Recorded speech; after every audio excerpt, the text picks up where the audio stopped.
நல்ல நல்ல லெவலுக்கு ரைஸ் ஆகிடும். மியூசிக்னால வந்து பயங்கரமாக ரைஸ் ஆகிடுச்சு. அண்ட் அது இவனுக்கு அது ரெகுலராக பண்ணுறதுனால அவனுக்கு ரொம்ப ஈஸி அது. ஸோ ஸோ என்னோட படங்கள்லாம் நான் மேக்ஸிமம் வந்து பிரேம்ஜி கூட இருப்போம்.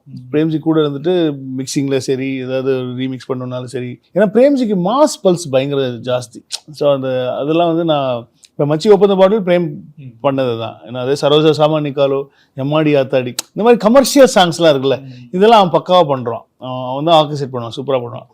ஸோ அதனால் வந்து அவனுக்கு அந்த பல்ஸ் செம்மையாக தெரியும். ஸோ அது வந்து அவனும் உட்காந்துட்டு இவன்கிட்ட இவன் இது பண்ணலாம் இது இப்படி இந்த இடத்துல ஏற்றுவோம், இந்த இடத்துல தளபதி வரும்போது இப்படி பண்ணலாம் பயங்கரமாக அவன்.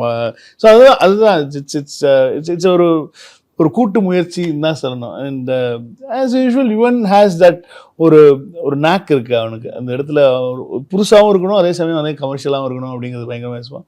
இதில் புதுசாக நிறைய பண்ணியிருக்கான். அது நீங்கள் படம் பார்க்கும்போது தெரியும் அவங்களுக்கு.